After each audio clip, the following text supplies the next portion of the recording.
السلام عليكم ورحمة الله. إن الحمد لله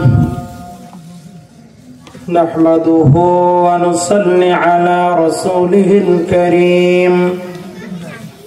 إن الحمد لله نحمده ونستعينه ونستغفره ونؤمن به ونتوكل عليه ونعوذ بالله من شرور أنفسنا ومن سيئات أعمالنا.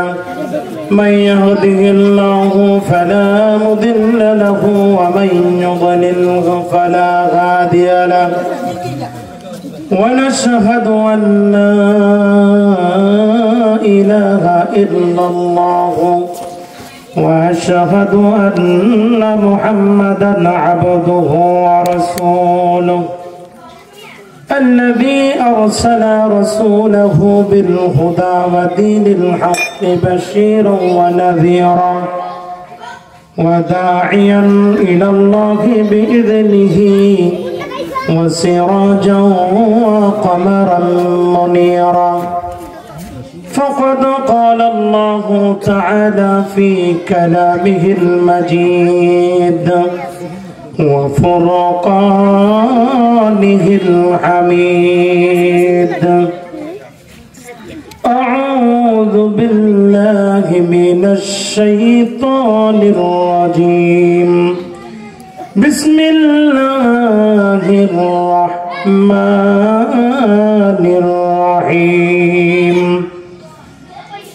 قل إن صلاتي ونسكي ومحياي ومماتي لله رب العالمين. وقال تعالى في آية أخرى بسم الله الرحمن الرحيم. والعصر إن الإنسان لفي خسر إلا الذين آمنوا وعملوا الصالحات وتواصوا بالحق وتواصوا بالصبر.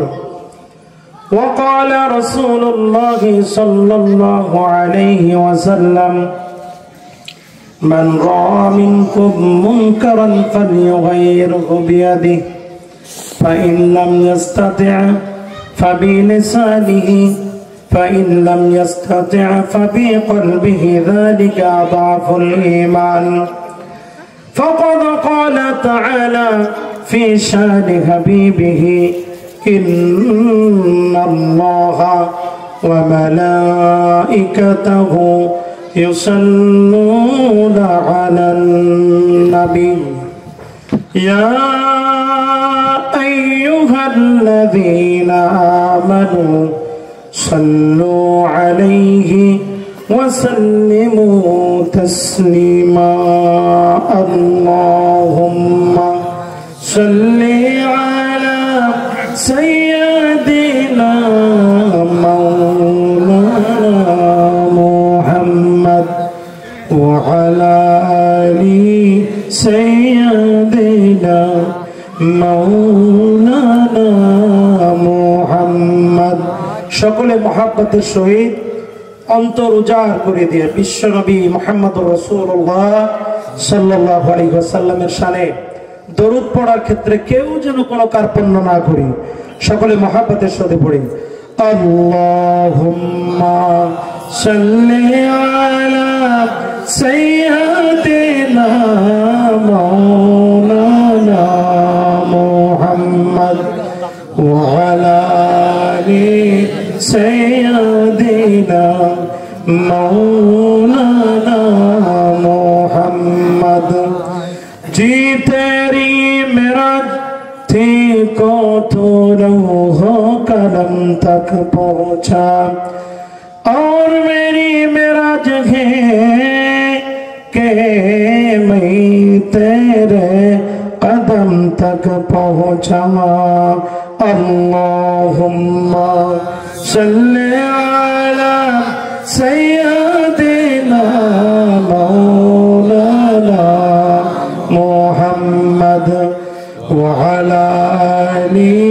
سيدنا مولانا محمد بلغ العلا بكماله كشف الدجى بجماله حسنت جميع خصاله صلوا عليه وآله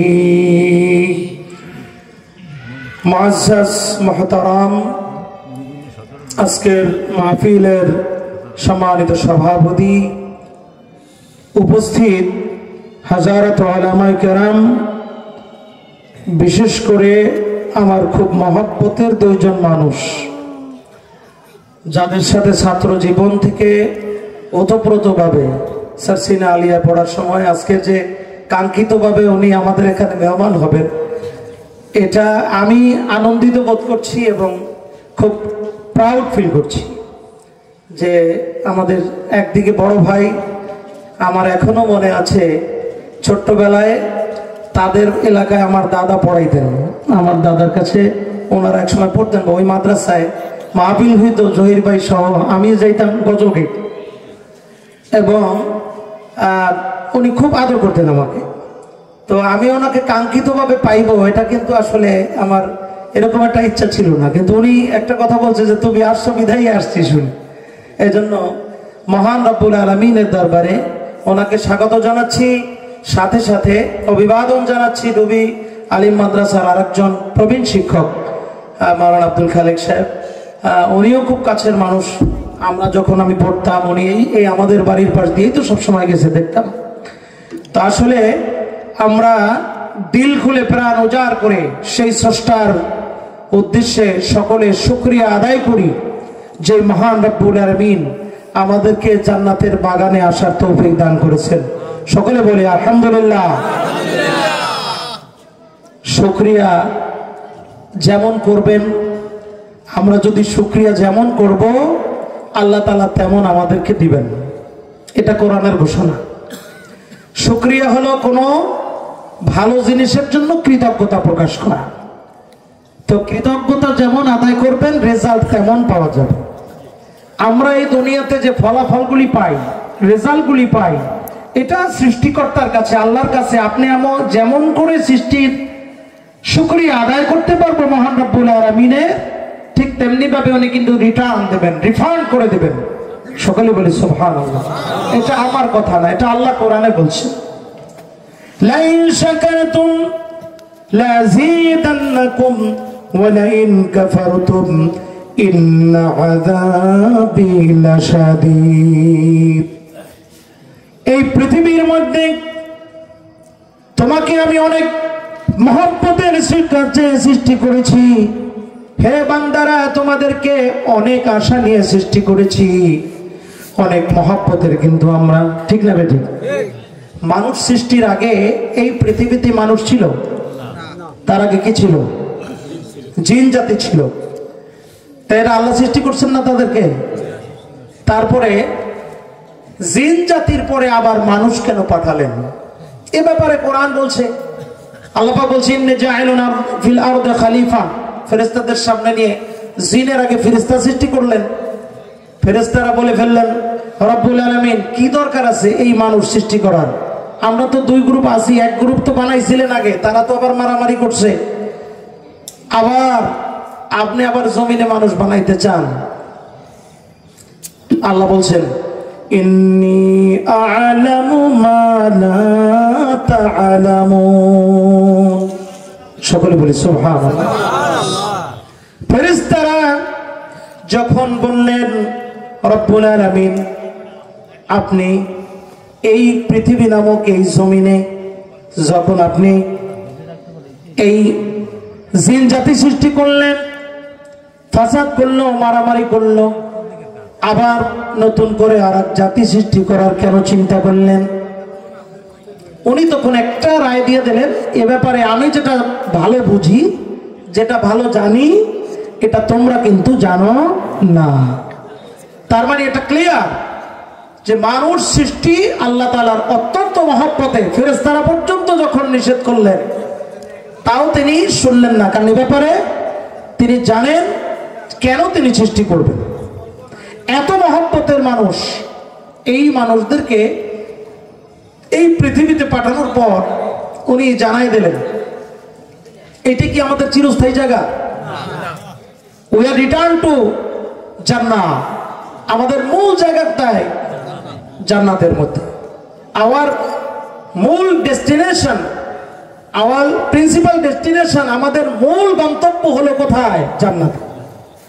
আসছি জান্নাত থেকে, আবার ফিরেও যেতে হবে জান্নাতে।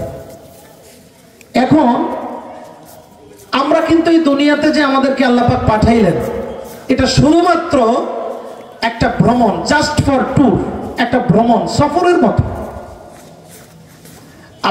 আমি আজকে আস্তে আস্তে চিন্তা করছিলাম ঢাকা থেকে গতকাল, যে আমার বাড়িতে আমাদের সভাপতি সাহেব উনি বললেন যে আপনি এবছর বিশেষ মেহমান হিসাবে আলোচনা করবেন। তা আমি বললাম যে আসলে মাহফিল তো বার্ষিক হিসাবে শুরু হয়েছে গত বছর আর এই বছর। তো আমি বললাম দেখেন আমার এমনিতেও বাড়ি যাওয়া লাগবে, তো যেহেতু বাড়ির কাজ ধরছি বাড়ি যাওয়া লাগবে, অসুবিধা নেই, ইনশাল্লাহ আমি থাকবো। এতে আমাকে মেহমান হিসেবে বলার দরকার নাই, আমি এমনিই থাকবো। তো আমি একটা জিনিস চিন্তা করলাম, এই মাটিতে এই মাটির গন্ধ আমার গায়ে লাগা, অথচ আমার জন্ম এখানে, কিন্তু আমি বর্তমানে এইখানে কিন্তু বসবাস করতেছি না।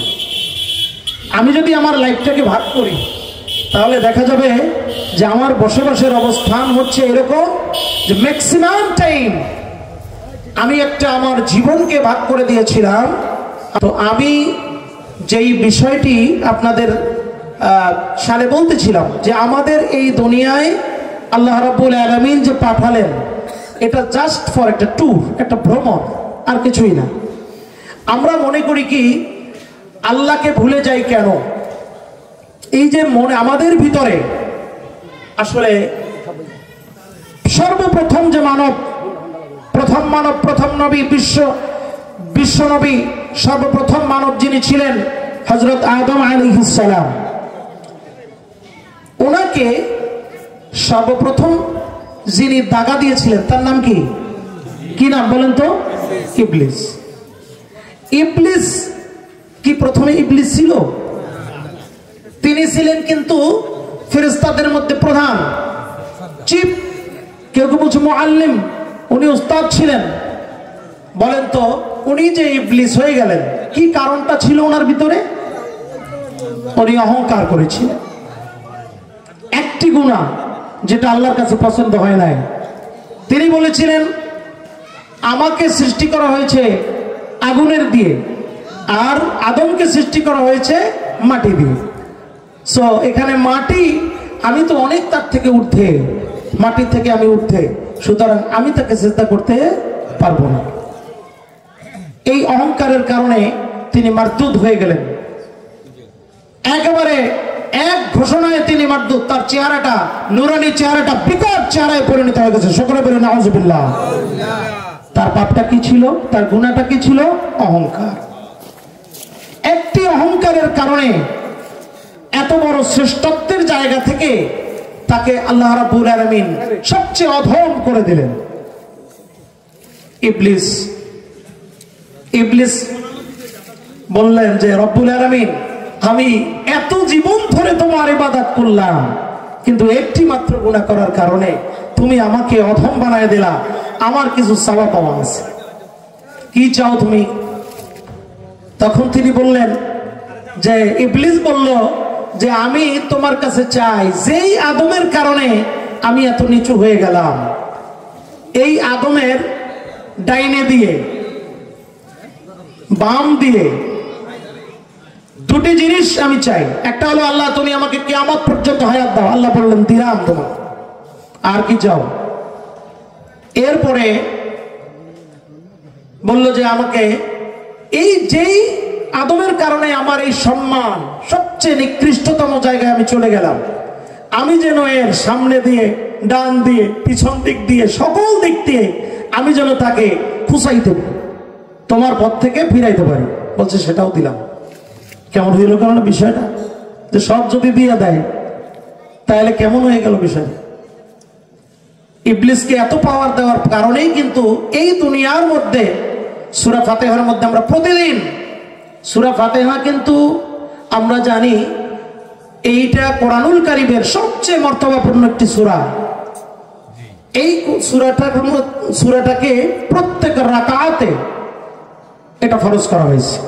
হাদিস শরীফে এসেছে লা সালাতা ইল্লা বি ফাতিহাতিল কিতাব, কোন সালাত হবে না সূরা ফাতিহা ছাড়া। আপনি আমি একবারও প্রতিদিন সূরা ফাতিহা, প্রত্যেক রাকাতে সূরা ফাতিহা। কেন আল্লাহ রাব্বুল আলামিন এটাকে ফরজ করে দিলেন? সব মূল কথা একজন মানুষের জীবনের সব কথা এই সূরার মধ্যে বলে দিয়েছেন আল্লাহ। সকলে বলি সুবহানাল্লাহ। সকলে সূরাটা আমরা একটু পড়ি। বিসমিল্লাহির রহমানির রহিম আলহামদুলিল্লাহি রাব্বিল আলামিন আর রহমানির রহিম মালিকি ইয়াউমিদ্দিন ইয়্যাকা না'বুদু ওয়া ইয়্যাকা নাস্তাঈন ইহদিনাস সিরাতাল মুস্তাকিম সিরাতাল্লাযীনা আন'আমতা আলাইহিম গায়রিল মাগদুবি আলাইহিম ওয়ালাদ-দাল্লিন। সকলে বলি আমিন। খুব খারাপ লাগছে? বলেন তো এই সূরাটা আপনি আমি, আমার মনে হয় এখানে যারা সম্মানিত হাজিরিন সবাই উপস্থিত আছে কেউ জানে না এমন তো কেউ নেই। এই সূরাটা জীবনে পড়ছে বহুবার, বহুত লোক রয়েছে, ঠিক না বেঠিক? কিন্তু বলেন তো এই সূরাটা শুনতে খুব খারাপ লাগছে? শুনতে শুনতে আমরা বড় হয়েছি, তারপরেও কোরআনুল আয়াত যখন হয়, কোরআনের তেলাওয়াত যখন কানে আসে তখন মজা লাগে না খারাপ লাগে? বলেন তো গান কত প্রকার আছে? আমরা যদি একটু ক্লাসিফাই করি, অনেক ধরনের গান কিন্তু আপনিও শুনছেন, অজান্তে শুনছেন, অনিচ্ছায় শুনছেন বা ইচ্ছায় শুনছেন। যেমন পল্লী গীতি রয়েছে, আব্দুল আলিমের পল্লী গীতি রয়েছে, ভাটিয়ালি রয়েছে, ভাওয়াইয়া রয়েছে, আধুনিক রয়েছে, অনেক ধরনের গান আছে, আছে কিনা? বলেন তো এই গান আপনি আমি যতবার জীবনে শুনেছি, একটা গান 2 বার 3 বার 4 বার 41 বার 53 বারের পরে এরপরে মনে হয় হ্যাঁ এই গানটা আর ভালো লাগছে না, ঠিক না বেঠিক? পাল্টা ওটাকে, ঠিক না বেঠিক? আপনি আমি জীবনের প্রথম থেকে এ পর্যন্ত যতবার কোরআনুল কারীমের আয়াত শুনেছি, পৃথিবীর মধ্যে একটা মানুষ খুঁজে পাওয়া যাবে না, একজন ইমানদার খুঁজে পাওয়া যাবে না যে কোরআন সূরা ফাতিহা এখন আমার ভালো লাগে না, ঠিক না বেঠিক? বলবে কেউ? চিল্লায় বলেন সুবহানাল্লাহ। এটা হচ্ছে কোরআনুল কারীমের এজাজ, এজাজুল কোরআন, কোরআনের মুজিজা। আপনি আমি জীবনে অনেক সূরা পড়েছি, কিন্তু আপনি বলতে পারবেন না কারি আব্দুল বাসিত সাহেব বর্তমানে তেলাওয়াতের যে বিভিন্ন স্টাইল এসেছে, আমাদের হুফাজে কোরআন থেকে যত হাফেজ গান বের হচ্ছে আলহামদুলিল্লাহ মাশাআল্লাহ, বাংলাদেশ সারা ওয়ার্ল্ডের মধ্যে প্রতি বছর প্রায় 110টা 120টা মুসলিম কান্ট্রির মধ্যে কাতার বলেন, সৌদি আরব বলেন, দুবাই বলেন, সৌদি আরব বলেন, বিভিন্ন জায়গায় প্রতিযোগিতায় যারা ফার্স্ট সেকেন্ড থার্ড হয় তারা কোন দেশের? চিল্লায় বলেন কোন দেশের? সুবহানাল্লাহ। এটা বিশাল অবদান এবং এটা হলো কোরআনুল কারীমের এজাজ। অবাক করা কাণ্ড, এই কোরআনুল কারীম বর্তমানে এটা এত মধুর, এত সুন্দর, এত অর্থ বুঝুক আর না বুঝুক একজন মানুষ স্তব্ধ হয়ে যায়, ঠিক না ঠিক? এটা কোরআনুল কারীমের মুজিজা। সকলে বলি সুবহানাল্লাহ।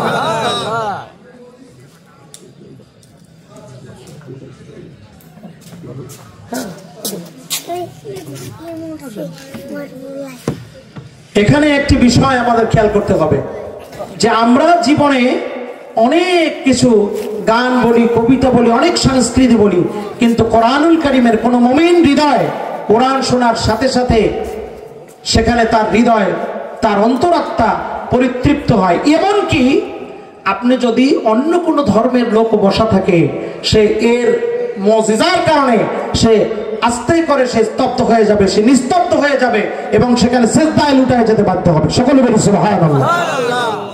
আমি যে কথা বলছিলাম, এই ইবলিস কি করছিল? সে প্রথম মানব, আমাদের প্রথম নবীকে ধোঁকা দিল এবং আল্লাহর কাছে চাইলো, কি চাইলো? দুইটা জিনিস। কি চাইছিল?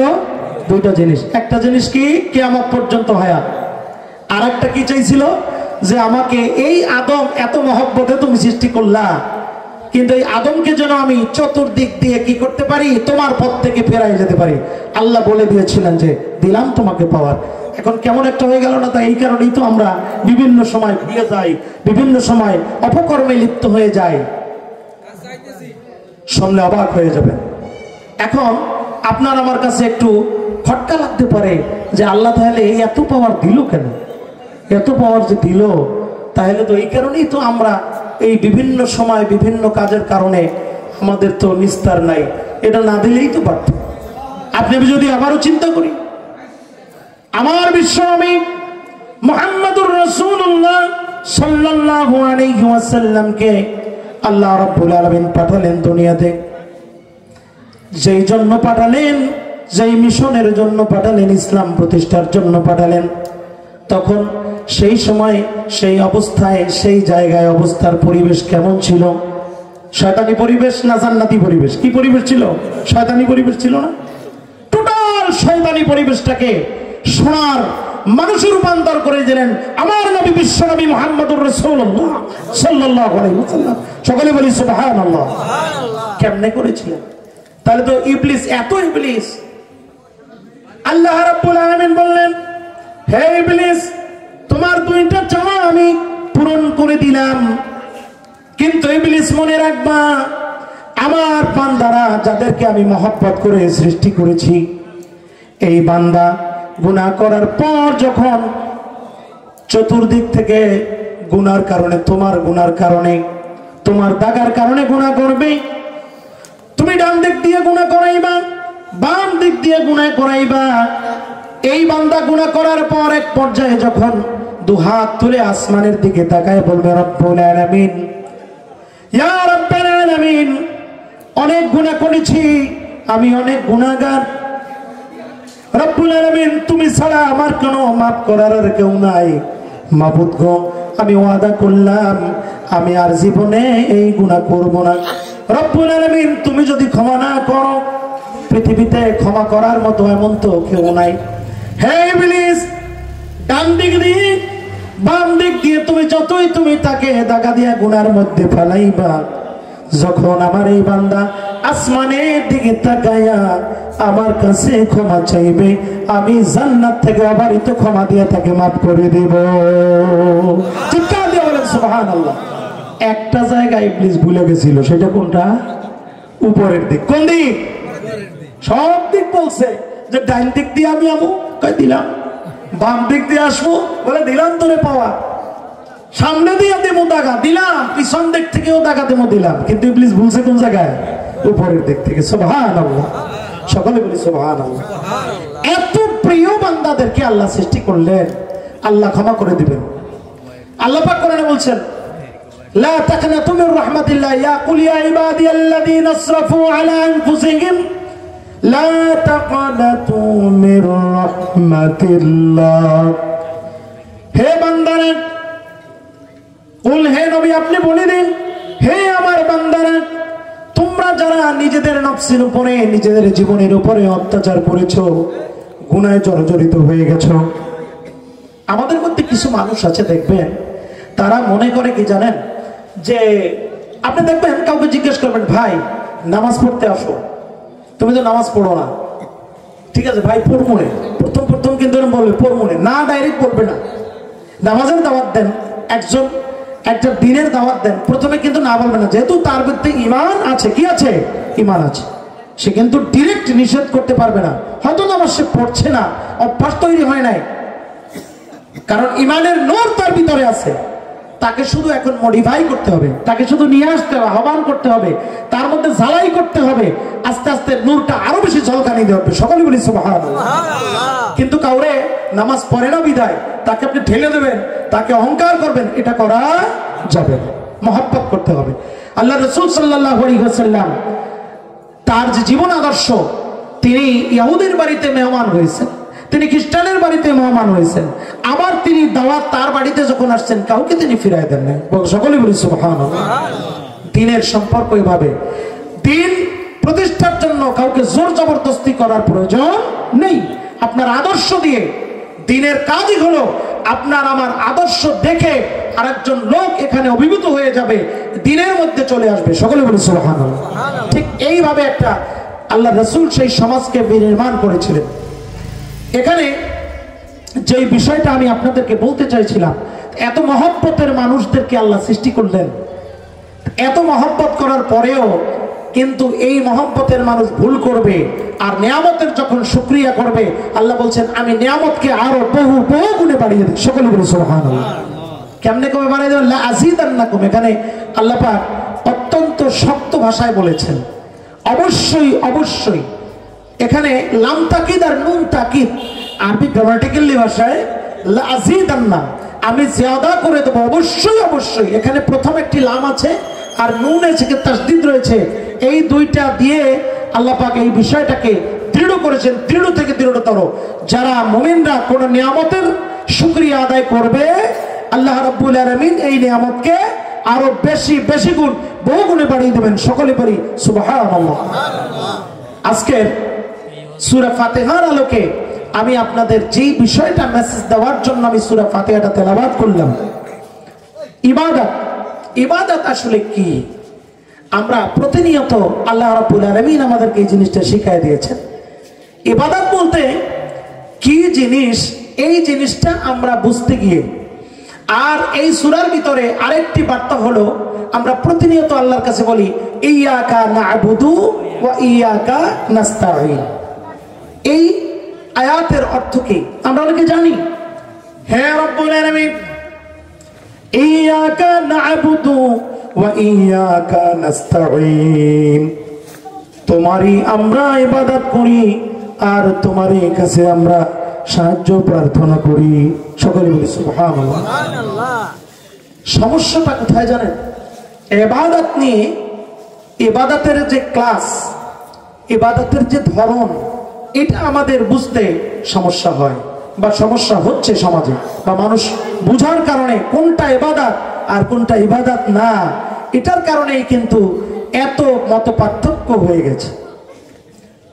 তারপরেও এইখানে যে কথাটি আল্লাহ রাব্বুল আলামিন বোঝাতে চেয়েছেন যে একজন বান্দা প্রতিনিয়ত প্রত্যেক রাকাতে যখন সে আল্লাহর কাছে অঙ্গীকার করছে, সূরা ফাতিহা কিন্তু একটা অঙ্গীকার, একটা ওয়াদা প্রতিনিয়ত আমরা করি আল্লাহকে সাক্ষী রেখে, আল্লাহকে সামনে রেখে। একজন মুমিন যখন নামাজে দাঁড়ায় তখন সরাসরি সে আল্লাহকে দেখছে অথবা আল্লাহ সরাসরি তাকে দেখছে। ঠিক এইভাবে করে তার নামাজে দাঁড়াতে হবে। সকলে বলে সুবহানাল্লাহ। ঠিক এই রকমের একজন মানুষ যখন সালাতে খুশুখুশু হবে, সালাত শব্দের অর্থ হলো আসসালাতু সিলাতু বাইনাল আবদি ওয়ার রব। সালাত হলো বান্দা এবং আল্লাহর সাথে সরাসরি কানেকশন, সরাসরি সম্পর্ক। সকলে বলি সুবহানাল্লাহ। কিন্তু আপনার আমার নামাজ এরকম পড়ে দেখছেন? সুবহানাল্লাহ। হযরত আলী রাদিয়াল্লাহু তাআলা আনহু এর পায়ে যখন তীর ঢুকে গেল, কোন ক্রমেই এই তীর বের করা যাচ্ছিল না। অনেক চেষ্টা করছেন সাহাবা আজমাইন, অনেক কষ্ট করার পরেও যখন তীরটা বের করা যাচ্ছিল না, রাসূল পাক সাল্লাল্লাহু আলাইহি ওয়াসাল্লাম সাহাবীদেরকে ডাক দিয়ে বললেন, হে সাহাবীরা, হযরত আলী যখন নামাজে দাঁড়াবে তখন তোমরা এই তীরটাকে বের করে দিও। ব্যাপারটা কি? অন্য সাহাবীরা কিন্তু বুঝতে পারেনি যে এটা কেন বললেন নবীজি। কারণ আমার আলী যখন সালাতে দাঁড়াবে, তার খুশুখুশু, তার নামাজের মধ্যে আল্লাহর সাথে যে সম্পর্ক হয়ে যায়, তখন আলী রাদিয়াল্লাহু তাআলা আনহু আর দুনিয়ার দিকে কোনো খেয়াল, কোনো মন, কোনো খেয়াল, কোনো চিন্তা দুনিয়ার জগতের মধ্যে তার থাকবে না। সকলে বলেছে সুবহানাল্লাহ। আমরা তো সালাতের মধ্যে নামাজ হিসাব, পুরো হিসাব অঙ্ক সব মিলাই ফেলাই, ঠিক না বেটা? নামাজের মধ্যে একজন দোকানদার একবার কোনো এক মসজিদে গিয়ে দেখা গেল যে ইমাম সাহেবের আপনার কোনো একটা রাকাতে উনি ভুল করে ফেলছে, সালাম ফিরাই ফেলছে। সালাম যখন উনি ফিরাইলেন তো একটা ওখানে গিয়ে একটা সমস্যা হয়ে গেছে। কেউ কেউ বলতেছে না 4 রাকাত হয়েছে, কেউ বলতেছে 3 রাকাত হয়েছে। এরকম একটা ইমাম সাহেব বলছে আসলে আমি কিন্তু 4 রাকাত পড়ছি।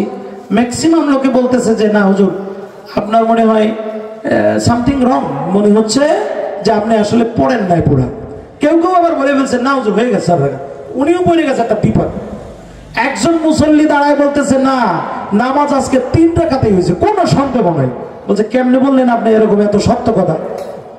সে বলতেছে আমি প্রতিদিনের হিসাব দোকানের 4 রাকাতেই মিলে যায়, কিন্তু আজকে কোনো মতেই মিলল না। তাহলে আমি নিশ্চিত যে নামাজ 3 রাকাতে হয়েছে।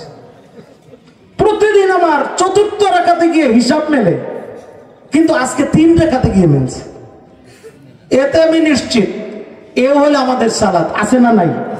এরকম সালাত আছে না নাই? আমাদের সালাত পড়ে রুকু মনে করেন যে যাচ্ছে, মনে হয় মুরগিতে আদার খাইতেছে, ঠিক না? ঠিক আছে কি না?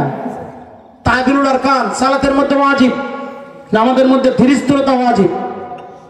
মসজিদে নববীতে এক ব্যক্তি নামাজ পড়তেছে, নবীজি বসা, আয়েশা বলতেছে আসসালামু আলাইকা ইয়া রাসূলুল্লাহ। নবীজি বলছে ফাসাল্লি ফাইন্নাকা লাম তুসাল্লি, তুমি আবার যাও, কেমন যেন তোমার নামাজ হয় নাই। ওই ব্যক্তি আবার পড়ছে, আবার পড়ার পরে আয়েশা বলতে আসসালামু আলাইকা ইয়া রাসূলুল্লাহ। আবার বলছে নবীজি ফাসাল্লি ফাইন্নাকা লাম তুসাল্লি, তুমি আবার যাও, তোমার নামাজ হয় নাই। 3 বার একই নির্দেশ দিলেন। 4র্থবার নবীজি গিয়ে বললেন, নবীজি নিজে প্র্যাকটিক্যাল নামাজ পড়লেন, সুবহানাল্লাহ বলি, পড়ে বললেন সাল্লু কামা রাআইতুমুনি উসাল্লি, তোমরা নামাজ পড়বে তেমন যেমন আমাকে নামাজ পড়তে দেখছো। সকলে বলি সুবহানাল্লাহ। বলেন তো ভুলটা কি ছিল? তাদিলুল আরকান। এই ব্যক্তির ধীরস্থিরতা ছিল না নামাজে। রুকুতে গিয়ে 3 তাসবিহ পরিমাণ সোজা হয়ে তাকে একদম সিজদা বরাবর তার চোখ রেখে যে সালাত আদায় করবে, আবার রুকুয়ে সোজা হয়ে দাঁড়াবে। হ্যাঁ, কোনো মানুষের অসুস্থতা থাকতে পারে, মাজুর ব্যক্তির জন্য এটা সে যতটুকু পারবে অতটুকু, কিন্তু তার খেয়াল, তার ধ্যান রুকুতে সিজদায় সুবহানা রাব্বিয়াল আযীম, সুবহানা রাব্বিয়াল আ'লা 3 বার সে আল্লাহর সাথে সম্পর্ক করতে হবে। সুবহানা রাব্বিয়াল আযীম যখন বলে একজন বান্দা আল্লাহু আকবার, সে যদি ওই চিন্তা নিয়ে পড়ে ডাইরেক্ট সম্পর্ক হয়ে যায় আল্লাহর কাছে। সকলে বলি সুবহানাল্লাহ। এরকম নামাজ, এইরকম নামাজ ছিল হযরত আলী রাদিয়াল্লাহু তাআলা। আজও সেই মান আছে, আজও সেই কোরআন আছে, হাদিস আছে, সেই মানার মানুষ নেই, সেই মানার মানুষ নেই। আজানের রসম আছে আগের মতোই, আগাজানের রসম আছে আগের মতোই, বেলালের সেই রূহ নেই, বেলালের সেই রূহ নেই। ঠিক না বেঠিক? আজান আছে, কোরআন আছে, কিন্তু সেই ঈমানও নেই, সেই মানুষও নেই। তবে হ্যাঁ, সেই মানুষ গড়তে হবে, সেই মানুষের কাছে সেই বার্তা দিতে হবে। এটাই হলো আজকের আলেমদের কাজ, আলেমরা করে যাচ্ছে। কিন্তু সমস্যা একটা জায়গায়, ওই যে ইবলিস দায়িত্ব নিয়েছেন একটা, যে এদেরকে আমি ফিরাবো। পথ কয়টা বলেন তো? পথ কয়টা? 2টা। একটা সোজা পথ, ইহদিনাস সিরাতাল মুস্তাকিম। আমরা সকলে প্রতিদিন আল্লাহর কাছে বলি, রব্বুল আলামিন তুমি আমাকে সরল সঠিক পথ দেখাও। পথ হলো 2টা। সোজা পথের মাধ্যমে সরাসরি কোথায় যাওয়া যাবে বলেন তো? জান্নাতে। সরাসরি কোথায় যাওয়া যাবে? আর বাঁকা পথে গেলে কোথায় যাওয়া যাবে? জাহান্নামে। এখন এই 2টা পথের দায়িত্ব, রেসপন্সিবিলিটি, একটা নিয়েছে ইবলিস আর একটা নিয়েছে নবী রাসূলরা। নবী রাসূলের পরে যারা, এইটাই আমি আপনাদেরকে এক এক করে এই কথাগুলি সূরা ফাতিহার আলোকে বুঝাচ্ছি। জানতে হবে আমাদেরকে ইবাদত কি। ইয়াকা না'বুদু ওয়া ইয়াকা নাস্তাঈন। খুব খেয়াল করবেন, আল্লাহর কাছে আমরা বলতেছি হে রব্বুল আলামিন আমি তোমারই ইবাদত করতেছি এবং করব। হোয়াট ইজ ইবাদত? ইবাদত শব্দটি আব্দুন শব্দ থেকে এসেছে। কি শব্দ? আব্দুন শব্দের অর্থ হইল গোলাম, দাস। আর ইবাদত শব্দটি হইল এই শব্দের ক্রিয়ামূল, অর্থাৎ দাসত্ব করা, গোলামি করা। বান্দার কাজ কি? সে গোলামি করবে। তাহলে আমরা কি? গোলাম সকলে। তাহলে আমাদের মালিক কে? চিৎকার দিয়ে বলেন আমাদের মালিক কে? আল্লাহ রাব্বুল আলামিন। আল্লাহ রাব্বুল আলামিন আপনার আমার মালিক। আমরা প্রতিদিন মালিকের কাছে তাকে সামনে রেখে বলতেছি ইয়াকা না'বুদু ওয়া ইয়াকা নাস্তাঈন। রব্বুল আলামিন তোমার ইবাদত করব, করতেছি এবং তোমার কাছে সাহায্য চাইতেছি, চাইব। মিথ্যা কথা, এটা সম্পূর্ণ মিথ্যা ওয়াদা হইতেছে। আমি এক এক করে যদি বলি, ইবাদত বলতে আমরা বুঝে ফেলেছি, ম্যাক্সিমাম মানুষ বুঝে কি জানেন, যে ইবাদত মানে তো হচ্ছে নামাজ, রোজা, হজ, যাকাত, মিলাদ, মাহফিল, কিয়াম, তারপরে কোরআন খতম। ম্যাক্সিমাম মানুষ কিন্তু এই অর্থাৎ আইডিয়া নিয়ে আমরা দিন পালন করছি। ইবাদত হলো, আল্লাহ রাব্বুল আলামিন কোরআনে বলছেন ওয়া মা খালাকতুল জিন্না ওয়াল ইনসা ইল্লা লিয়াবুদুন। আমি মানুষ এবং জিন এই দুইটি জাতিকে সৃষ্টি করেছি যেন তারা আমার ইবাদত করে। সকলে বলি সুবহানাল্লাহ। এখন আসেন, দুটি জাতিকে আল্লাহ সৃষ্টি করলেন ইবাদতের জন্য। এখানে অর্থের মধ্যে একটু ব্যাপার আছে, দুই ভাবে অর্থ করা হয়েছে। যে একটা হলো ইবাদতের জন্য, যদি ইবাদতের জন্য সৃষ্টি করা হয় তাহলে আল্লাহ তাআলা ইবাদতের মুহতাজ হয়ে যায়। অর্থটা হবে এভাবে যে আমি জিন এবং মানুষকে সৃষ্টি করেছি, এজন্য উচিত তারা যেন আমার ইবাদত করে। রিয়াল মিনিং, এটা রিয়াল অর্থ। আমি জিন এবং মানুষকে আমার ইবাদতের জন্য সৃষ্টি করেছি। আল্লাহ কি ইবাদতের মুহতাজ? বলেন তো, আল্লাহ আপনি আমি যদি ইবাদত না করি আল্লাহর কিছু আসে যায়? কিছু আসে যায়। তাহলে কথাটা একটু স্বার্থপর হয়ে যায় না, যে আমি আমি ইবাদতের জন্য বানাইছি মানুষকে। এটা আমরা গায়েবের শিকার যারা ওলামায়ে কেরাম আছেন, বিশেষ আরবি গ্রামারের উপরে যাদের দখল আছে, লিয়াবুদুন, তাদের উচিত যেন তারা আমার ইবাদত করে। আল্লাহ আমাদেরকে সৃষ্টি করছে, জন্য আমাদের উচিত হবে তাকে ইবাদত করা। তাই ইবাদত শব্দটির শাব্দিক অর্থ হলো দাসত্ব করা, গোলামি করা, আনুগত্য করা। আনুগত্য করা কাকে বলা হয়? আনুগত্য শব্দের অর্থ কি? এই যে আমার আগে মাওলানা আশরাফুল ইসলাম সুন্দর একটি তেলাওয়াত করেছেন, আয়াত দিয়েছেন। সেখানে কোরআনুল কারীমের যে আয়াতটা তেলাওয়াত হচ্ছে, এখানে তার একটা সম্পর্ক রয়েছে, কানেকশন রয়েছে। ওয়ালা তামুতুন্না ইয়া আইয়ুহাল্লাযীনা আমানুত্তাকুল্লাহ হাক্কা তুকাতিহি ওয়ালা তামুতুন্না ইল্লা ওয়া আনতুম মুসলিমুন। সকলে বলি সুবহানাল্লাহ। এই আয়াতে ইবাদত কেমনে করতে হবে আল্লাহ বুঝাই দিয়েছে। ইয়া আইয়ুহাল্লাযীনা আমানুত্তাকুল্লাহা হাক্কা তুকাতিহি, ওহে যারা ঈমান এনেছো, হে ঈমানদারেরা, তোমরা আল্লাহকে ভয় করবে। সকলে বলি সুবহানাল্লাহ। ঈমানদারেরা আবার আল্লাহকে ভয় করবে কেন? ঈমান তো এসে আনাই ফেলছে। ঈমান আনাই যথেষ্ট না। এই আয়াতের তাফসীরের মধ্যে এইভাবে এসেছে ইয়া আইয়ুহাল্লাযীনা আমানু আমিনু, হে ঈমানদারেরা তোমরা আবার ঈমান আনো। এই ঈমানের অর্থ হলো আসলিমু, তোমরা পরিপূর্ণ ইসলামে দাখিল হয়ে যাও। সকলে বলি সুবহানাল্লাহ। ইসলাম শব্দের অর্থ কি বলেন তো? ইসলাম শব্দের অর্থ কি? ম্যাক্সিমামে কিন্তু অ্যান্সার দিয়েছে শান্তি, আর দুইজনের অ্যান্সার করছে আত্মসমর্পণ করা। আমাদের গন্ডগোলটাই জায়গায়। ইসলাম শব্দের অর্থ শান্তি সরাসরি কোথাও নাই। ইসলাম শব্দটি যখন বাবে সামিআই আসমাউ থেকে আসে, সালেমা ইয়াসলিমু সালমান, তখন তার অর্থ হয় শান্তি। এটি যখন আরবি গ্রামারে বাবে ফাল থেকে আসে, আসলামা ইউসলিমু ইসলামান ফাহুয়া মুসলিম। ইসলাম শব্দের অর্থ হইল ইতাআত, সরাসরি আনুগত্য করা, পৃথিবীর আর কোথাও কোনো অনুসরণ করা যাবে না। সকলে বলি সুবহানাল্লাহ।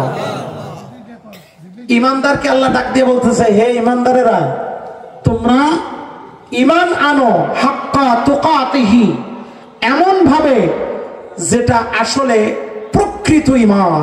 সকলে বলি সুবহানাল্লাহ। তার মানে কি? ঈমান হলো একটা হলো তাসদিক বিল জানান, শুধুমাত্র আমি বিশ্বাস করেছি, আর বিশ্বাস যেটা করেছি সেটা যদি আমি প্র্যাকটিক্যালি নিয়ে আসতে পারি তার নাম হলো ইসলাম। যেটা বিশ্বাস করি সেটাকে প্র্যাকটিক্যাল যদি আপনার আমার জীবনে আনতে পারি সেটার নাম হলো ইসলাম। আল্লাহর রাসূল এবং হযরত আদম আলাইহিস সালাম থেকে শুরু করে আজ পর্যন্ত সকল নবী রাসূলের দাওয়াতের মূল কথা ছিল একটি। মূল কথা কয়টি ছিল? সেটি ছিল কি? সকলে বলে লা ইলাহা ইল্লাল্লাহ, লা ইলাহা ইল্লাল্লাহ, লা ইলাহা ইল্লাল্লাহ, লা ইলাহা ইল্লাল্লাহ মুহাম্মাদুর রাসূলুল্লাহ সাল্লাল্লাহু আলাইহি ওয়াসাল্লাম।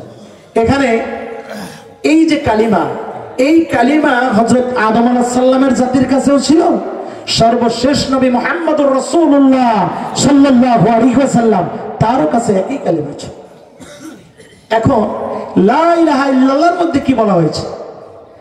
লা ইলাহা ইল্লাল্লাহু মুহাম্মাদুর রাসূলুল্লাহ। এখানে দুইটা সেন্টেন্স রয়েছে। প্রথম হলো লা ইলাহা ইল্লাল্লাহ, এখানে তাওহীদের ঘোষণা করা হয়েছে, আল্লাহ এক। মুহাম্মাদুর রাসূলুল্লাহ দ্বারা মুহাম্মদ সাল্লাল্লাহু আলাইহি ওয়াসাল্লামের যে রিসালাত, উনি যে রাসূল, এই লা ইলাহা ইল্লাল্লাহ প্রতিষ্ঠা করার জন্য যে ওনাকে দায়িত্ব দেওয়া হয়েছে, পরবর্তী ঘোষণা আছে মুহাম্মাদুর রাসূলুল্লাহর মধ্যে। সকলে বলি সুবহানাল্লাহ। এই লা ইলাহা ইল্লাল্লাহ এর অর্থটা কি? আমরা ছোটবেলা থেকে জানি যে একটু আগে যেমন ইসলাম শব্দের অর্থ বলে বলছে শান্তি।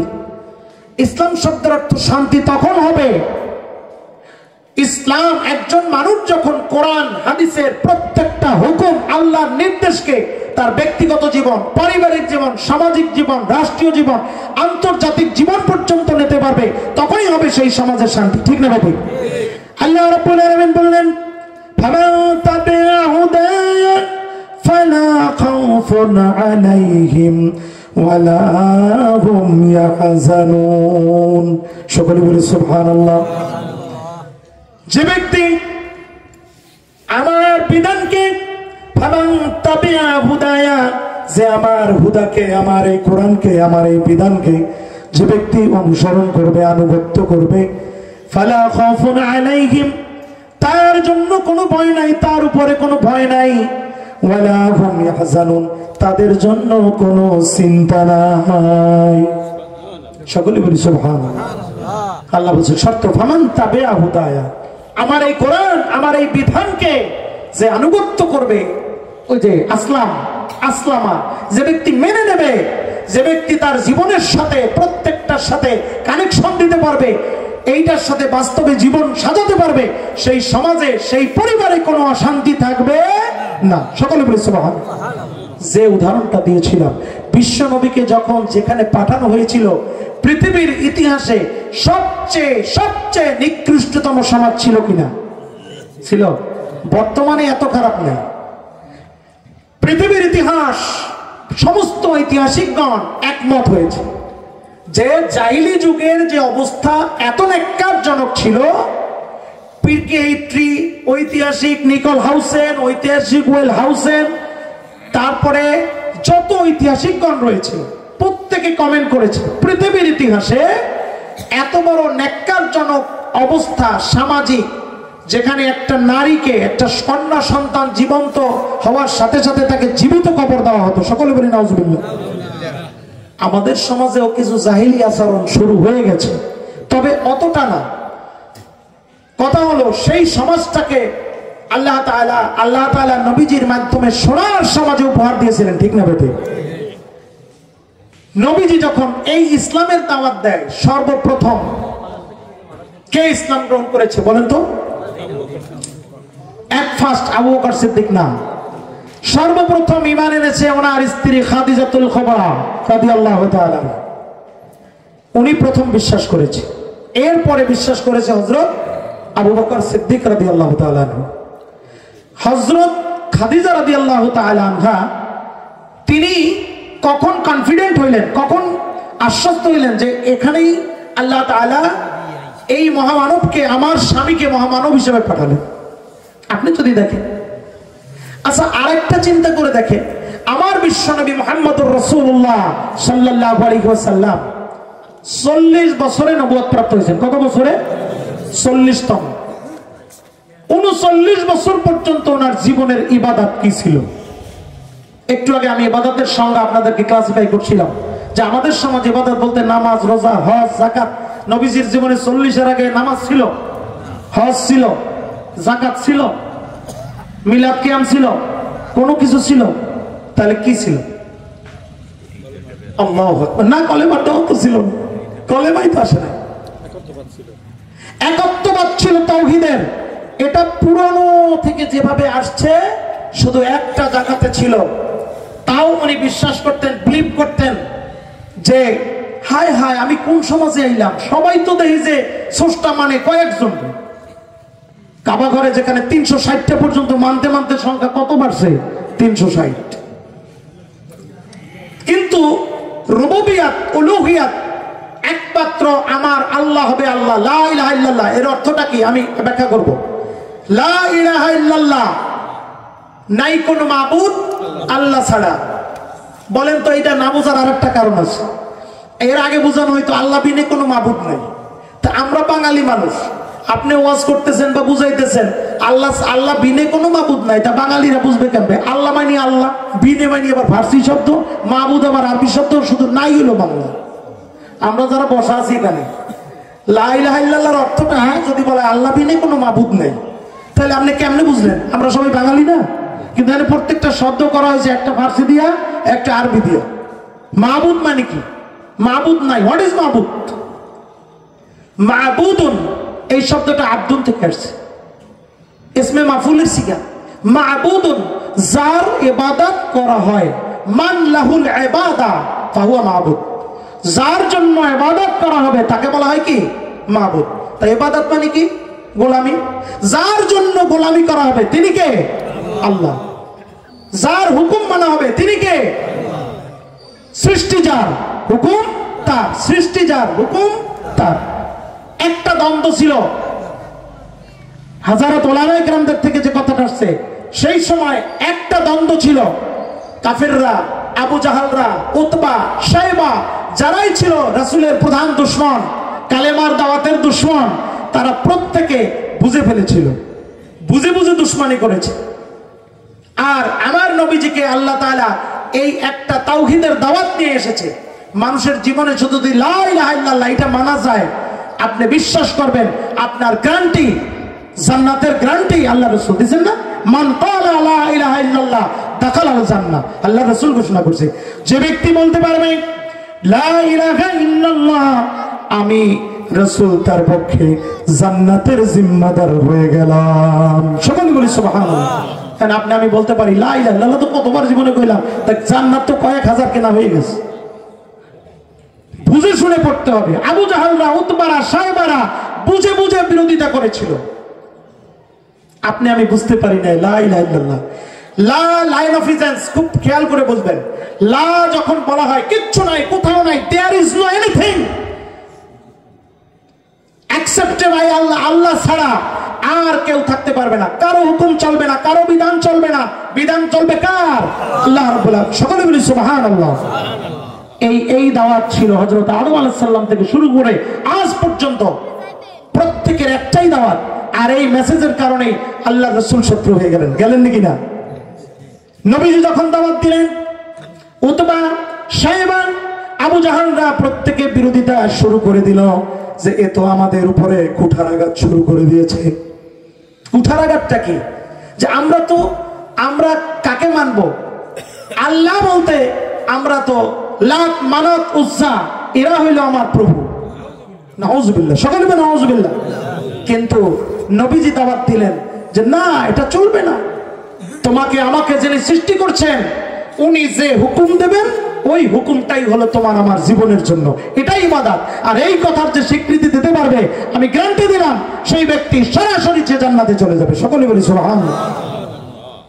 এই যে লা ইলাহা ইল্লাল্লাহ, আমি যে কথা বলছিলাম যে আমাদের সমস্যাটা একটা জায়গায়, বাংলা অর্থ বুঝতে গিয়ে মাবুদ, মাবুদুন, যার ইবাদত করা হবে, যার হুকুম মানা হবে, এই সত্তাকে বলা হয় ইলাহ। এই সত্তার নামই কি? ইলাহ। লা ইলাহা, কোনো ইলাহ নাই। ইলাহ শব্দের মিনিং হচ্ছে মাবুদ দিয়ে, তাই বুঝবো কেমনে বাঙালিরা? ইলাহ শব্দটি আরবি শব্দ, এইটাকে আবার ব্যাখ্যা করা হয়েছে কি দিয়ে? আরবি শব্দ দিয়ে, মাবুদ। লা ইলাহা অর্থাৎ লা মাবুদা, এটা যদি আপনি করেন, লা ইলাহা যদি করেন, লা মাবুদা ইল্লাল্লাহ, আল্লাহ ছাড়া আর কোনো ইবাদত পাওয়ার, হুকুম মানার আর কোনো সত্তা হতে পারবে না। নামাজে দাঁড়িয়ে বলছি ইয়াকা না'বুদু ওয়া ইয়াকা নাস্তাঈন। আমি বলছি হে রব্বুল আলামিন, আমি তো তোমারই ইবাদত করব, তোমারই গোলামি করব, কিন্তু রাস্তায় যখন যাই তখন গিয়ে দেখি রাস্তার মধ্যে আমাকে বাম দিক দিয়ে যাইতে হয়, ঠিক না বেঠিক? এখানে কি আইন মানছি আমরা আল্লাহ? বলেন তো, রাস্তায় যে এতক্ষণ আগে মোটরসাইকেল চালাই আসলো, রাস্তার রুলস জানেন তো আপনারা যারা গাড়ি চালান? বলেন তো বাংলাদেশের রাস্তার রুলস কি? বাই দিক দিয়ে যাওয়া। কিন্তু কোরআন কি বলছে, হাদিস কি বলছে? ডাইন দিক দিয়ে। তো এই জায়গায় তো আমরা গলত করি, তাহলে এখানে মানতেছি? তাহলে ওখানে তো বলে আসছি আল্লাহর কাছে অঙ্গীকার, ফজরের সময় একবার দিয়ে এলাম, হে আল্লাহ তোমার ইবাদত করি আর করব, এইখানে যাই তো মানতেছি না। এরপরে মনে করেন আমরা জমিনে চলে গেছি, জমিনে চলে যাওয়ার পরে আইল ঠেলি না, তো ওখানে ইবাদত করছি কার? শয়তানের। ওখানে মনে করছি মালিক তো থাই না, বহু বছর হেরা তোকে আইবেই না, অসুবিধা কি? 2 হাত খাইলে সমস্যা। ইবাদতের সংজ্ঞা হলো, খুব খেয়াল করে আমরা বোঝার চেষ্টা করি, ইবাদত হলো মানুষের জীবনের প্রতিটা মুহূর্তের প্রতিটা কাজ হলো ইবাদত। সকলে বলি সুবহানাল্লাহ। এখন আল্লাহ বলছেন আমি মানুষকে সৃষ্টি করেছি, জিন এবং মানুষকে সৃষ্টি করেছি ইবাদতের জন্য। যদি ইবাদতের জন্যই সৃষ্টি হয়ে থাকে তাহলে বিষয়টা কি? আমরা একটু একটা জিনিস ব্যাখ্যা ক্লিয়ার করার, বোঝার চেষ্টা করি। দেখেন, আপনাকে আমাকে আল্লাহ যদি ইবাদতের জন্য সৃষ্টি করেই থাকে, তাহলে ইবাদতের বর্তমান মানুষের গড়ায়ু কত? আমরা একসময় হিসাব করছি, আমি ইউনিভার্সিটির আমলে একটা হিসাব করছিলাম, গড়ায়ু ছিল 60 বছর। আমার পার্সোনাল গবেষণা, খুব খেয়াল করে বুঝবেন। 60 বছরে একজন মানুষ বাঁচে গড়ায়ুতে। তো 60 বছরের মধ্যে ইবাদত যদি নামাজ, রোজা, হজ, যাকাত হয়, তাহলে এর জন্য টাইম কি আর আপনি আমি করি কি একটু দেখি, দেখা যাবে তো? সকলে একটু আমরা একটু লা ইলাহা ইল্লাল্লাহ জিকির করি। লা ইলাহা ইল্লাল্লাহ, লা ইলাহা ইল্লাল্লাহ, লা ইলাহা ইল্লাল্লাহ, লা ইলাহা ইল্লাল্লাহ, লা ইলাহা ইল্লাল্লাহু মুহাম্মাদুর রাসূলুল্লাহ সাল্লাল্লাহু আলাইহি ওয়াসাল্লাম। আমরা বলছিলাম যে আমাদের জীবনটা গড় আয়ু যদি 60 বছর ধরি, তাহলে অবস্থাটা কি দাঁড়ায়? আমরা কি করি? সকালে ঘুম থেকে উঠে একজন মানুষ, একজন মুমিন, একজন মুসলিম ফার্স্ট কাজ যেটা করে সেটা কি করে বলেন তো? ওয়াশরুম। প্রথমে টয়লেটে যায়। ঘুম থেকে উঠে টয়লেটে যাবে। টয়লেট করার পর উনি, আমরা যারা মুসলিম তরিকার আছি, আমরা কি করি?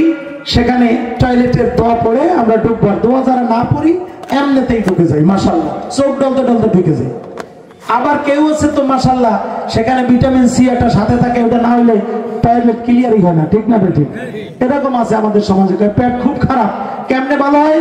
কয় যে এইটা টান না দিলে আমার পেট ক্লিয়ার হয় না। আছে না নেই? মেডিকেল সায়েন্স প্রমাণ করেছে একটি সিগারেটের এই ধূমপানের ধোঁয়া, এইটার মধ্যে যে নিকোটিন আছে, নিকোটিন হলো এক ধরনের বিষ। এখানে যে নিকোটিন আছে, এই নিকোটিন যদি কোনো মানুষের শরীরে ইনজেকশনে ঢুকানো হয়, ইনস্ট্যান্ট সেই লোকটা মারা যাবে। অথচ এই জিনিসটা আমরা নিচ্ছি, এটা সাথে সাথে ক্ষতি করে না, এটা একটা পর্যায়ে এমন ভাবে করে তার গোটা শরীরের সমস্ত স্নায়ুগুলোকে, তার টোটাল রোগ প্রতিরোধ ক্ষমতাকে ধ্বংস করে দেয়, তার স্টোমাক, তার লাংস, তার প্যানক্রিয়াস এগুলোকে নিঃশেষ করে দেয়। আপনি অবাক হবেন, এই সিগারেটের কথা যদি আপনি কথার কথা উঠছে এখন, আপনি যদি চিন্তা করেন এখানে স্পষ্ট লেখা আছে একবার ডাইরেক্ট, মানে ওনারে মামলা আপনি দিতে পারবেন না, কোনো কায়দায় কোম্পানির মালিকের মামলা দেওয়ার কোনো সুযোগ নেই, আছে উনি আগেই লিখে দিয়েছে ধূমপান স্বাস্থ্যের জন্য ক্ষতিকর, আবার লিখে দিয়েছে এটা মৃত্যু ঘটায়, এটা ক্যান্সারের কারণ, সবকিছু লেখার পরে আপনি জেনে বুঝে খাচ্ছেন। শুধু তাই না, ডাক্তার প্রেসক্রিপশন করতেছে যে ধূমপান করা যাবে না, তাও আবার উনি আবার সাথে সাথে কি করতেছে, টান মারতেছে, ঠিক না ভাই? ঠিক, উনি আবার লিখতেছে, প্রেসক্রিপশনও করতেছে, আর ওনার সামনে স্ট্রে আছে না নাই, স্ট্রে আছে না, ফালাইতেছে আর প্রেসক্রিপশন করতেছে। এটা জেনে শুনেই বিষ পান করছেন আপনি, কিচ্ছু মামলা দেওয়ার সুযোগ নাই। অথচ অন্য কোনো উপায় যদি আপনার চাইতো, কোনো কায়দায় ফজলুর দোকান থেকে যদি কোনো কায়দায় এরকম কোন একটা জুস খাইয়া আনার পর যদি মারা যাইতো, কোনো সমস্যা হইতো, 14 গোষ্ঠী উদ্ধার করে দিত না দোকানে, মিছিল লেগে যায় যে তুই কি আনছো এটা, তাড়াতাড়ি বাইর করে দোকান বন্ধ করে দাও, হয়তো কিনা ফুড গ্রেড নিয়ে এটা হয়ে যেত। কিন্তু প্রতিনিয়ত মানুষ এটা কিন্তু করছে। এটা কে করাই দিচ্ছে বলেন তো? ওই যে প্লিজ, সে কিন্তু আপনাকে আমাকে ধোকা দিচ্ছে, ডাইন দিয়ে দিচ্ছে, ডাইন দিক দিয়া। কিন্তু একটা জায়গা আল্লাহ রাইখে দিচ্ছে, আমি আগে বলে দিয়েছি, সেই জায়গাটা মাফ করার জায়গা, মাফ করে দিবে। আমি যে কথা বলছিলাম, কোন জায়গায় ছিলাম, গড়ায়ু কত বছর? 60 বছর। 60 বছরের মধ্যে টয়লেট, যদি দৈনিক আপনার টয়লেট গোসল সব মিলিয়ে সময় যায় কয় ঘন্টা? 1 ঘন্টা তো যায় নাকি? সারাদিনের কথা বলছি আমি। তাহলে 1 ঘন্টা গেলে 2.5 বছর শুধু টয়লেটের জন্য যাবে, যদি 60 বছর এই লোকটা বাঁচে। আচ্ছা, এবারে আসেন, একজন মানুষ দৈনিক তার প্রিন্সিপাল কাজটা কি? তার যে পেশা আছে এই পেশার কাজটা, শিক্ষক শিক্ষকতা করবে, একজন ব্যাংকার ব্যাংকে অফিস করবে, একজন সচিবালয় একজন কর্মকর্তা তার অফিস করবে, একজন কৃষক কৃষি খামারে করবে, একজন যার যার পেশাগত কাজ সে 8 ঘন্টা ব্যয় করে। কয় ঘন্টা? 8 ঘন্টা। তাহলে 8 ঘন্টা যদি ব্যয় করে, তাহলে জীবন থেকে তার চলে যাবে কয় বছর? যদি 24 ঘন্টায় 8 ঘন্টা যায়, তাহলে 20 বছর থেকে, মানে 60 বছর থেকে তার 3 ভাগের 1 ভাগ কয় বছর? 20 বছর। আচ্ছা, একজন মানুষ ঘুমায় কয় ঘন্টা? গড়ে আমরা ধরে নিলাম 8 ঘন্টা। কয় ঘন্টা? 8 ঘন্টা। 8 ঘন্টা যদি একজন মানুষ ঘুমায়, তাহলে 60 বছর বাঁচলে ঘুমায় কয় বছর? 20 বছর। শুধু ঘুমাইতেই যাবে, ঠিক না বেঠিক? তাহলে জীবন থেকে কয় বছর গেল? এটা আমি পার্সোনাল হিসাব করছিলাম ইউনিভার্সিটি লাইফে, যে ইবাদতের জন্য যদি আমাদের বানাই দেয়, তা ঘুমাইতেই তো গেছে 20 বছর, তা ইবাদত করলাম কই? এরপরে মনে করেন যদি আপনি কর্মক্ষেত্রে ধরি, তা কর্মক্ষেত্রে কয় বছর গেল? আরো 20 বছর। তাহলে কয় বছর গেল? 40। জীবনটা 60 থেকে 40 গেল, তা ইবাদত করলাম কই? আমরা যারা ইবাদত বুঝি, ঠিক না বেঠিক? এরপরে আসেন, খাওয়ায় কয় ঘন্টা ব্যয় হয় দৈনিক? যদি আমরা চিন্তা করি, আপনার সকালের নাস্তা, দুপুরের লাঞ্চ, রাতের ডিনার সব মিলাইয়া কয় ঘন্টা ব্যয় হইতে পারে আনুমানিক? আধা ঘন্টা না, কেউ আছে মনে করেন 1.5 ঘন্টা বইয়া খায়, কেউ আছে 2 ঘন্টা ব্যয় করে, সব মিলে 1 ঘন্টাও যদি ধরি, তাহলে জীবনের 2.5 বছর যাবে খাইতে খাইতে, ঠিক না বেঠিক? তাহলে 2.5 বছর, আর ওইখানে গেলে 2.5 গেছে, 5 বছর হয়ে গেছে 40, 45 কিন্তু শেষ। ইবাদত করলাম কই? আল্লাহ তো বলছে, মা খালাকতুল জিন্না ওয়াল ইনসা ইল্লা লিয়াবুদুন। এ বান্দা, তোমারে তো বানাইছেন ইবাদতের জন্য, তা তুমি তো খাইয়াই ঘুমাইয়াই গেল, তো ইবাদত করলাম। হিসাব করছেন একবারও? আচ্ছা, এবার দেখেন এরপরে আর কি করে মানুষ বলেন তো? বিনোদন। বিনোদন, ওরে বিনোদন, বিনোদনের ক্লাসের তো অভাব নাই। ক্যারামের সামনে বইলে মনে করেন কোন সময় যায় তার কোনো ঠিক নাই, ঠিক না বেঠিক? মনে হয় যেন আল্লাহ তাআলা দুনিয়ায় পাঠাইছে এই ক্যারাম খেলার জন্য। মনে করেন কারো যায় 6 ঘন্টা পার হয়ে যায়। এরপরে আবার খেলার তো অনেক ধরন আছে, বিনোদন এন্টারটেনমেন্ট তো অনেক ধরনের খেলা আছে, ক্রিকেট আছে, ফুটবল আছে, আর এখন যেটা বের হইছে মাশাআল্লাহ, এইটাই তো মনে করেন যে দুনিয়া শেষ করে দিতে আছে, ঠিক না বেঠিক? এর সাথে আবার ফেসবুক, ইউটিউব, তারপরে হলো ইনস্টাগ্রাম, এর অভাব নাই। মনে করেন এই যে আমাদের ইমাম সাহেব ওয়াজ করছিল এই বিষয়ের উপরে, যে এটা সৃষ্টির বিষয়, এটা কল্যাণের জিনিস, এটাকে ইউজের উপরে নির্ভর করবে, এটার মাধ্যমে সওয়াব কামানো যাবে, ইবাদত করা যাবে, ঠিক না বেঠিক? কিন্তু আমরা সেটা না করে আমরা সময়টাকে ব্যয় করে দেই। এই জন্য আমি বলছিলাম ইবাদত আসলে কি? ইবাদত বলতে শুধু নামাজ রোজা নয়। আপনি চিন্তা করবেন, এ তো 45-এর হিসাব দিলাম, এইটার যদি হিসাব করেন কারো ঘরে এখানে 5 ঘন্টাও যাইতে পারে, 6 ঘন্টাও যাইতে পারে, ঠিক না ঠিক? আমরা ঘরে যদি এখানে যদি 2 ঘন্টাও ধরি তাহলে আবার চলে যাবে এখানে আমাদের 5 বছর। যদি 4 ঘন্টা চলি তাহলে আবার চলে যাবে 10 বছর। 4 ঘন্টা চললে কয় বছর যাবে? 10 ঘন্টা। তাহলে কত গেল? 55 চলে গেল নাকি? এইবার আসেন, আমরা যাকে ইবাদত বলি, নামাজের জন্য কয় ঘন্টা ব্যয় হয়? সারাদিনের 5 ওয়াক্ত নামাজ, আর রোজা রাখি বছরে 1 মাস, হজ করি জীবনে একবার, তাও যদি হজ ফরজ হয়। আদারওয়াইজ যাকাত হলো অর্থের সাথে সম্পর্ক, এটা বছরের একটা টাইম আমরা করে ফেলবো। আমরা ইবাদত বলতে এই 5টাই কিন্তু জানছি, আর বাদ বাকি আল্লাহকে স্মরণ করা। আমার প্রিয় ভাইরা, খুব চিন্তা করবেন। আল্লাহ রাব্বুল আলামিন বলেই দিয়েছেন, আমি মানুষকে জিনকে 2টা জাতিকে সৃষ্টি করেছি ইবাদত যেন তারা আমার করে। ইবাদত মানে হলো আপনি আমি জীবনে যে কাজই করব আল্লাহ রাব্বুল আলামিনের হুকুম অনুযায়ী হচ্ছে কিনা সেই দিকে চিন্তা করব আগে। আপনি আমি ঘুম থেকে ওঠার সাথে সাথে আপনার আমার একজন মুমিন ব্যক্তির প্ল্যান থাকবে, আজকের দিনটা আমার কিভাবে যাবে। আমার কর্মক্ষেত্রে যখন যাব, আমার দ্বারা একটা অন্যায় হবে না। আমার দ্বারা, আমি যদি অফিসার হই, আমার হাতে যদি অসংখ্য কাজ থাকে, অন্যায় ভাবে আমার দ্বারা একটা ইনকাম হবে না। কারণ কেউ না দেখলেও কে দেখছে? কে দেখছে? আল্লাহ দেখছে। আমি একজন কৃষক, মাঠে যাব, আমি যতক্ষণ সময় আমি কাজ করব, আমি অন্যের হক নষ্ট করব না, আমার দ্বারা যেন কোনো কেউ ক্ষতিগ্রস্ত না হয়। আমি ডাক্তার, আমার দ্বারা যেন ক্ষতি না হয়। আমার দ্বারা যেন পেশাগত জায়গায় আমার ইন্টেনশনালি আমি যেন অন্যের কাছ থেকে কোনো অন্যায় ভাবে কোনো অর্থ উপার্জন না করি। যে যেই টার্মে আমরা রয়েছি, প্রতিটা মুহূর্ত একজন বান্দা যখন তার এই 8 ঘন্টা ব্যয় করে, আর এই কৃষক যখন জমিনে ফসল ফলায়, এবং একবারের জন্য যদি তার দ্বারা কোনো ক্ষতি না হয়, আল্লাহ রাব্বুল আলামিন কোরআনুল কারীমে ঘোষণা দিয়েছেন, এই 8 ঘন্টা যখন তুমি ব্যয় করে বাসায় ফিরবা, বাসায় ফেরার পরে গোসল করবা, গোসল করার পরে তুমি যখন খেতে বসবা, তোমার খানাটা চিন্তা করবা এটা হালাল না হারাম হইতে আসছে। চিন্তা করে তুমি হালাল রুজি ভক্ষণ করবা। এরপরে যখন তুমি তোমার একটু বিনোদনের জন্য তুমি কোনো সামান্য হালাল উপায় হারাম কাজ থেকে বিরত থেকে নিজের সময়কে ব্যয় করবা। খেলাধুলা জায়েজ আছে, কিন্তু কোনটা সেটাও আপনাকে বুঝতে হবে। আমাকে আপনার বিনোদনের জন্য অসংখ্য পেপার পত্রিকা আছে, কোরআন হাদিস আছে, ইসলামিক আপনার জীবন দর্শনের অনেক পত্রিকা আছে, ইসলামিক অনেক বই রয়েছে, এটা আপনি পড়তে পারেন। অনেক বর্তমানে তো আরো বিনোদনের অনেক প্রক্রিয়া রয়েছে। এখন ইউটিউব করলে দেখা যায় যে অনেক ধরনের ওয়াজ মাহফিলে ভরা। আপনি একজনের ওয়াজ ভালো লাগছে শুনেন, আরেকজনেরটা শুনতেই পারেন আপনি, এটা সমস্যা না। কিন্তু যেটাই শুনছেন আপনি তো কিছু না কিছু ভালো কাজ করছেন, ঠিক না বেটে?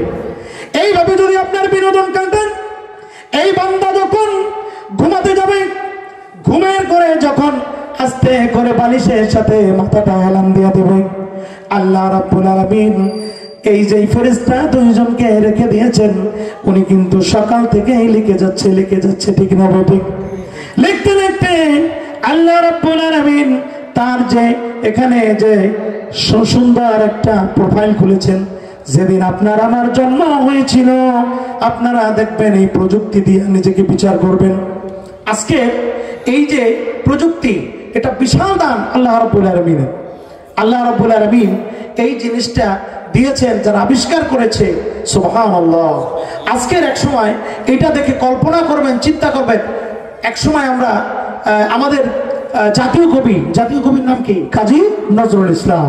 উনি বলেছিলেন যে থাকবো না কো বদ্ধ করে, দেখবো এবার জগৎটাকে কেমন করে ঘুরছে মানুষ, দেশ হতে দেশ দেশান্তরে, কেমন করে ছুটছে মানুষ যুগান্তরের ঘূর্ণিপাকে দেশ হতে দেশান্তরে ছুটছে তারা, কেমন করে বিন্দু বুড়ি সিন্ধু সেচে মুক্তা আনে, কেমন করে দুঃসাহসী চলছে উড়ে স্বর্গপানে। এই কবিতা পড়ছেন না? পড়ছেন তো? কিন্তু আপনি বলেন তো, ওই যে আমি শুরুতেই বলেছিলাম কোরআনুল কারীমের যে এজাজ, এরপরে এজায় দেখবেন আপনি পরে মনে আসে না, ঠিক না বেটি? অনেক কবিতা পড়ছে। আমাদের ছোট নদী চলে বাঁকে বাঁকে, বৈশাখ মাসে তার হাঁটু জল থাকে, পার হয়ে যায় গরু, পার হয় গাড়ি, দুই দার উঁচু তার ঢালু তার পাড়ি, এরপরে চিক চিক করে বালি কোথা নেই কাদা, এক দারে কাশবন ফুলে ফুলে সাদা। এরপরে আর মনে নেই। আমার ভাইয়েরা, জীবনে কোরআনুল কারীম আপনি যেই কয়টা সূরা পড়েছেন শিখেছেন, আপনি বলেন তো এর একটা সূরাও আপনি ভুলে গেছেন কিনা? সকলে চিৎকার দিয়ে বলেন সুবহানাল্লাহ। কোরআনুল কারীমের এজাজ, এটা কোরআনের মুজিজা।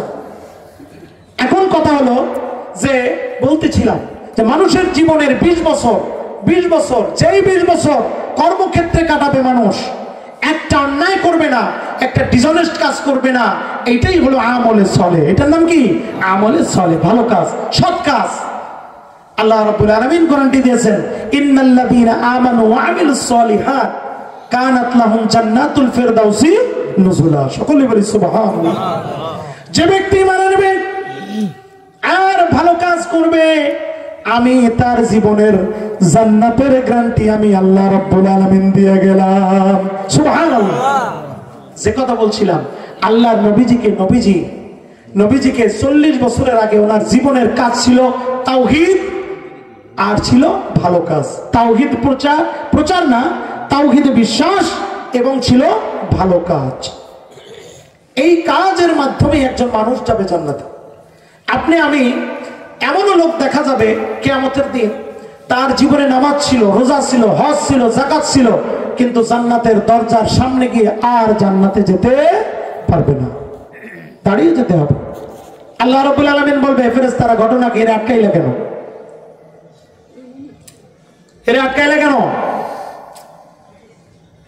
এর তো প্রোফাইল খোলো, প্রোফাইলটা খুলে যাবে।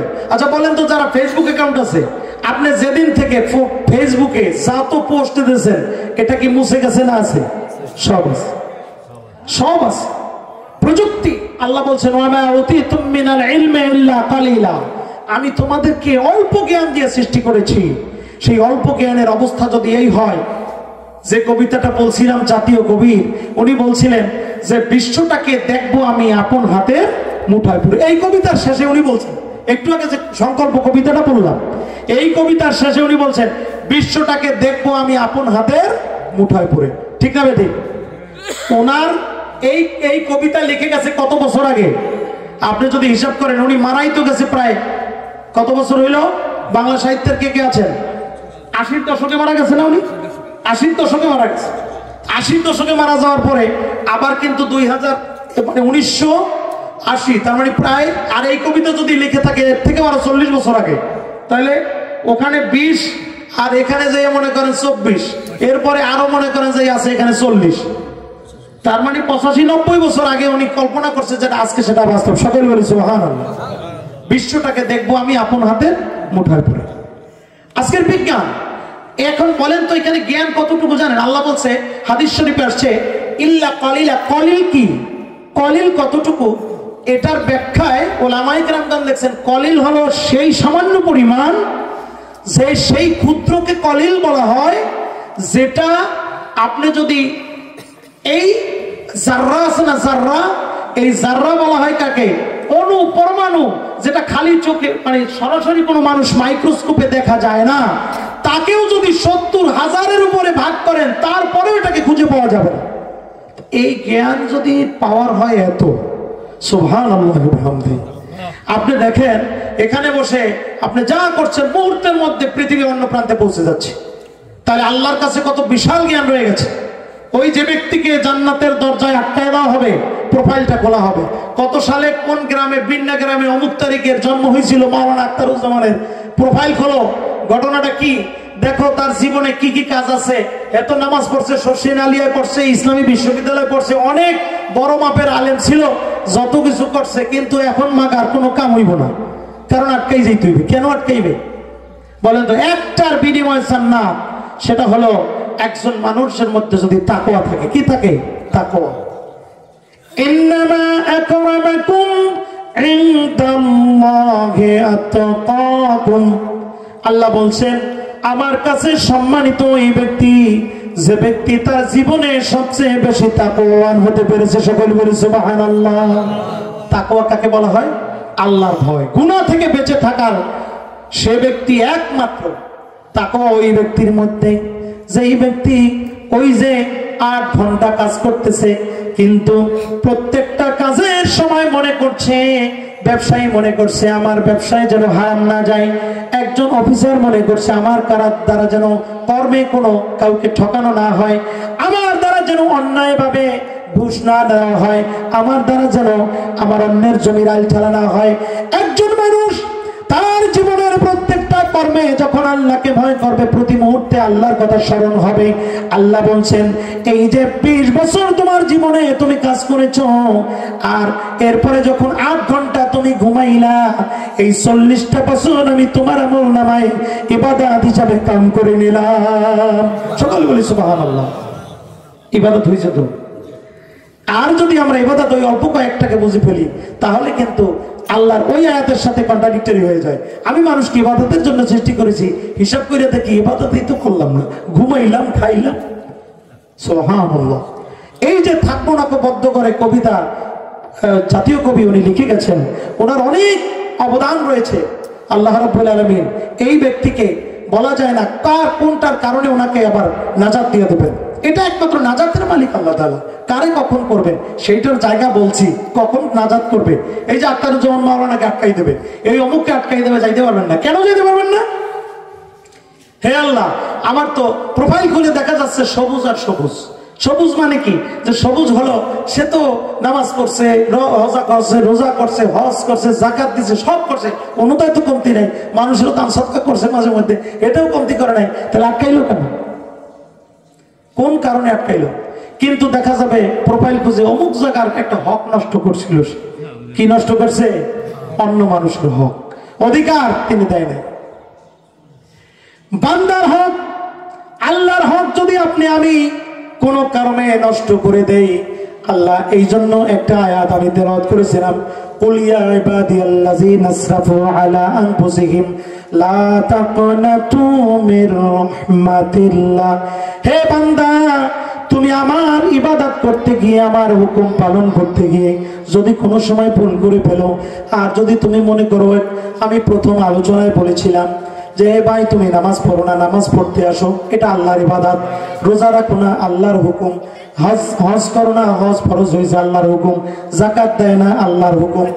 আল্লাহর হুকুমগুলি বান্দা যদি অমান্য করে, পালন না করে, আল্লাহর কাছে যদি সে রব্বুল আলামিন বলে দুহাত করে ক্ষমা চেয়ে, তুই দুটি হাত উঠায় চোখের পানি ছেড়ে দেয়, আর ওই সময় যদি ইবলিস বলে তোরে তো আমি ঠকাইছি, ইবাদত করতে দেই নাই, নামাজ করতে দেই নাই, রোজা করতে দেই নাই, আল্লাহ রাব্বুল আলামিনের কাছে ওই ব্যক্তির 2 হাতখানা যখন উত্তোলন করে আসমানের দিকে তাকায়া চোখটা বন্ধ করে দিয়ে তো চোখের পানি ছেড়ে দেবে, আল্লাহ রাব্বুল আলামিন তার হৃদয় সাগরে, ক্ষমার সাগরে উতলে উঠে সাথে সাথে বান্দার জীবনের গুনাহগুলি মাফ করে দেবে। সকলে বলে সুবহানাল্লাহ।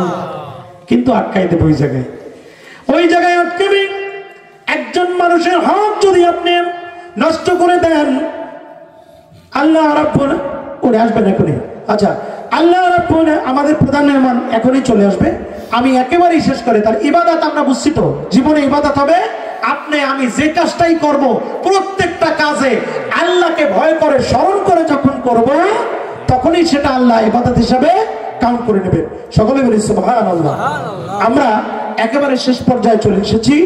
আজকের আমাদের প্রধান মেহমান, মুআজ্জাজ মেহমান, উনি আমাদের সিনা দারুস সুন্নাত আলিয়া মাদ্রাসার। আমি এখানে, আপনার এরা তো সবাই জানেন, আমি ছোটবেলা থেকে ক্লাস 9 থেকে ওখানে পড়েছি কামিল পর্যন্ত। শুধু ফাজিলটা পড়েছিলাম নিসারাবাদ কায়েদ হুজুরের মাদ্রাসা।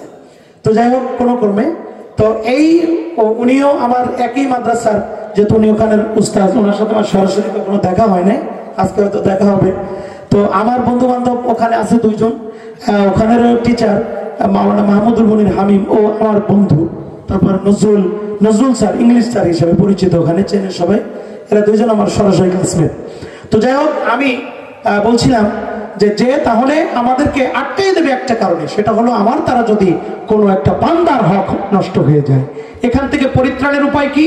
একটা উপায় আছে, সেই উপায়টা যদি পরবর্তীতে ইনশাআল্লাহ সময় হয় আমি বলবো যে বান্দার হক থেকে আপনি কিভাবে নিষ্কৃতি পেতে পারেন।